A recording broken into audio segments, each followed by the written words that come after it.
Merci, Monsieur le ministre. La parole est à Monsieur Bernard Perrut. Oui, mes chers collègues, je voudrais tout d'abord dire à Monsieur Valls, qui nous donne beaucoup de leçons, qu'il a lui-même ici contesté la semaine dernière une décision de la Cour de cassation. Je voulais lui rappeler. Monsieur le Premier ministre, lorsque l'enfant paraît, le cercle de famille applaudit à grands cris. Cette citation est de Victor Hugo, vous le savez. Mais aujourd'hui, lorsque l'enfant et la famille sont menacés, la France entière se réunit et réagit.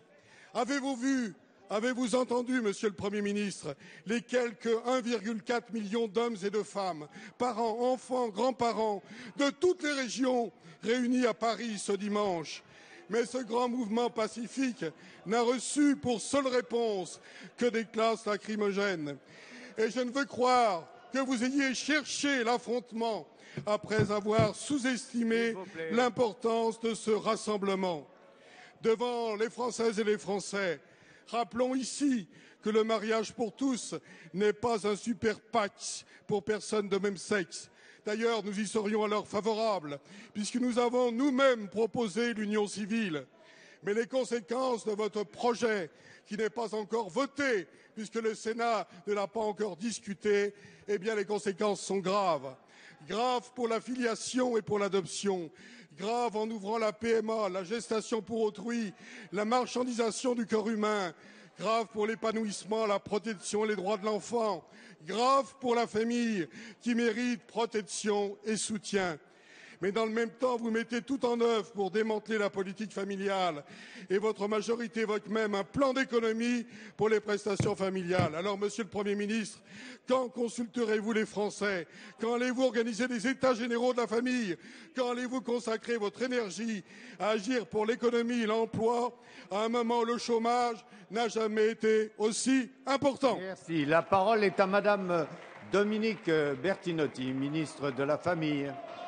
S'il vous plaît. Monsieur le Président, Monsieur le député, la démocratie, ça consiste aussi à respecter le temps parlementaire. Je crois qu'il est tout à fait normal que quand il y a un tel débat de société, toutes les opinions puissent s'exprimer dans leur grande diversité.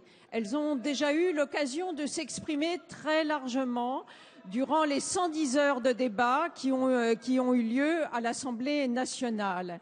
Il y a eu ensuite de nombreuses auditions menées par les sénateurs et nous allons examiner à partir du 4 avril ce texte de loi.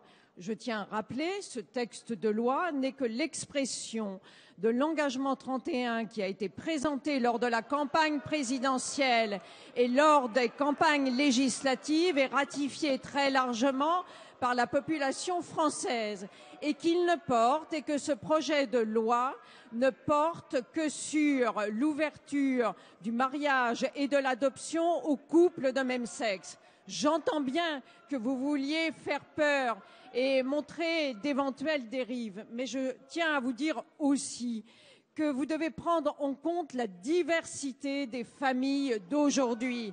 Vous devez prendre en compte le fait qu'un enfant sur 2 naît hors mariage, qu'un enfant sur 5 vit aujourd'hui dans une famille monoparentale, qu'un enfant sur 9 vit dans une famille recomposée, qu'aujourd'hui, celui qui joue le rôle de beau-parent n'a aucun statut sur lequel nous aurons à nous prononcer plus tard.